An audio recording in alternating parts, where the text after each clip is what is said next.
மனம் மகிழ வாழ்த்தோடு வணக்கம். அனைவருக்கும் வணக்கம். இன்றைக்கி நம்ம விக்ரமாதித்தன் கதையில் பார்க்க போகிற கதை என்னென்னா, 14ஆம் படிக்கு காவலாக இருந்த பூரண சந்திரவள்ளி பதுமை சொல்லிய கதை. வாங்க கதைக்குள்ளே போகலாம். தருமசீலன் கதை. 14ஆம் நாள் காலையில் போசராசன் வழக்கம் போல வழிபாட்டை முடித்து அமைச்சர்கள் சூழ்ந்திருக்க அரியணை படிகளில் ஏறத் தொடங்கினான். 14ஆம் படியில் காலை வைத்ததும் அந்த படிக்கு காவலாக இருந்த பூரண சந்திரவள்ளி பதுமை, அரசனே, உமக்கு சிந்திக்கும் ஆற்றல் இல்லையா? இத்தனை பதுமைகள் தடுத்தும் எந்த துணிவில் ஏற வந்தீர்? நில்லும் என்று தடுத்தது. பதுமையை, உனக்கு தெரிந்த விக்ரமாதித்தன் வரலாற்றை சொல் என்று கேட்டான் போசராசன். பதுமை கதை சொல்ல தொடங்கியது. எங்கள் அரசன் விக்ரமாதித்தன் நீதி நெறி தவறாது இந்த அரியணையில் அமர்ந்து ஆட்சி செய்து வருகையில் உலகத்தார் தன்னை பற்றி என்ன நினைக்கிறார்கள் என்பதை அறிய ஆவல் கொண்டான். வேதாளத்தை அழைத்து, நீ எல்லா நாடுகளுக்கும் சென்று இது குறித்து விசாரித்து வா என்றான். பல நாடுகளுக்கும் சென்றது வேதாளம். எல்லோரும் அரசர் விக்ரமாதித்தன் நீதி நெறி தவறாதவர், வீரத்தீர பராக்கிரமங்கள் நிறைந்தவர், நற்பண்புகள் அனைத்திற்கும் இலக்கணமாக திகழ்பவர், அவரால் தான் மாதம் மும்மாறி மழை பொழிகிறது என்று புகழ்ந்து பேசினார்கள். இப்படியே விசாரித்து கொண்டு காசி நகரை அடைந்தது வேதாளம். அங்கே தருமசீலன் என்ற செட்டியார் நெடுநாட்கள் முயன்று பெரிய குளம் ஒன்று வெட்டினார். அதில் தண்ணீர் சுரக்கவே இல்லை. அந்த குளத்தை மேலும் ஆழமாக தோண்டினார்.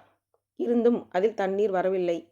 வருந்திய அவர், இவ்வளவு முயற்சி செய்தும் குளத்தில் தண்ணீர் வரவில்லை, இனிமேல் உயிர் வாழ்வதில் பயனில்லை, இறந்து விடுவதே சிறந்தது என்று முடிவுக்கு வந்தார். அப்பொழுது வானிலிருந்து ஒரு குரல், முற்பிறவியில் நீ செய்த பாவத்தின் விளைவாக குளத்தின் தண்ணீர் சுரக்கவில்லை. 32 இலக்கணங்களும் பொருந்திய ஒருவன் தானே முன்வந்து இந்த குளத்தில் தன் தலையை வெட்டி பலியிட வேண்டும். அவன் குருதி கீழே விழுந்ததும் இந்த குளத்தில் வற்றாத கடல் போல நீரூற்று பெருகும் என்றது.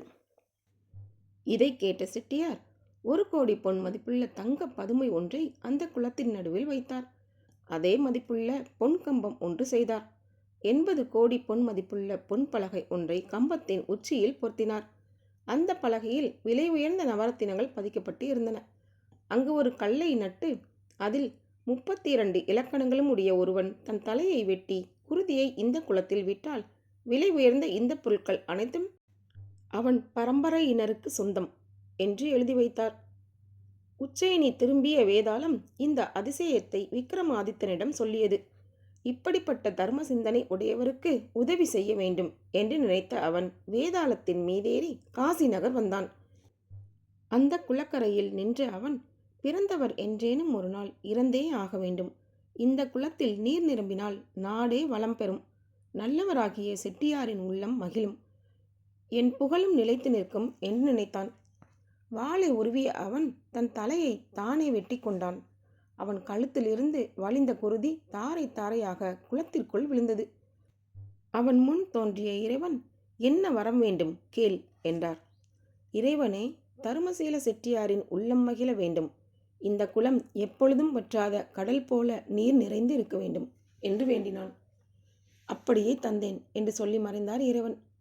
மறுநாள் காலையில் அங்கு வந்த செட்டியார் குளத்தில் நீர் நிறைந்திருப்பதைக் கண்டு மகிழ்ச்சி வெள்ளத்தில் கூத்தாடினார். எந்த தெய்வம் எனக்கு இப்படி அருள் புரிந்ததோ என்றார்.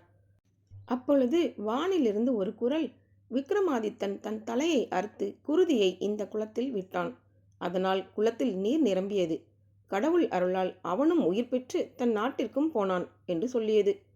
தன் தலையை கொடுத்து குளத்தில் தண்ணீர் வர செய்த பேரரசர் விக்ரமாதித்தனுக்கு என்ன கைமாறு செய்வது என்று சிந்தித்தார் செட்டியார். ஒவ்வொன்றும் 1 கோடி பொன் பெறத்தக்கதான 10 மாணிக்கங்களை தன் வேலையாட்கள் 5 தந்தார். இவற்றை என் காணிக்கை என்று சொல்லி பேரரசர் விக்ரமாதித்தனிடம் தந்துவிட்டு வாருங்கள் என்றார். வேலையாட்கள் 5 விக்ரமாதித்தனை வணங்கி, பேரரசே, நாங்கள் வரும் வழியில் 6 திருடர்கள் எங்களை வளைத்து கொண்டார்கள். செட்டியார் உங்களுக்கு காணிக்கையாக தந்த 10 மாணிக்கங்களை நாங்கள் வாயில் அடக்கி மறைத்து கொண்டோம். அந்த திருடர்கள் எங்கள் ஆடை அணிகலன்களை எல்லாம் பறித்து கொண்டு சென்று விட்டார்கள். செட்டியார் உங்களுக்கு அனுப்பிய மாணிக்கங்களை பெற்றுக்கொள்ளுங்கள் என்று நீட்டினார்கள். இதை கேட்டு மகிழ்ந்த விக்ரமாதித்தன் ஒவ்வொரு வேலையாளுக்கும் 1 கோடி பொன்னும் செட்டியார் தந்தனுப்பிய மாணிக்கத்தில் ஒன்றும் தந்தான். இந்திரனால் தனக்கு பரிசாக தரப்பட்ட பச்சை பட்டாடையை தருமசீல செட்டியாரிடம் சேர்க்கும்படி அவர்களிடம் தந்தான். அரசனிடம் விடைபெற்ற அவர்கள் அங்கிருந்து சென்றார்கள்.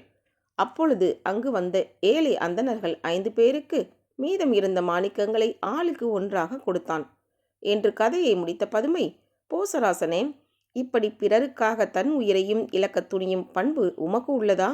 அப்படியிருந்தால் நீரும் இந்த அரியணையில் அமரலாம் என்றது. அப்பொழுது பொழுது சாய்ந்தது. அரியணையை விட்டு இறங்கிய போசராசன் அந்தப்புறம் சேர்ந்தான். இதோட இந்த கதை முடியுது.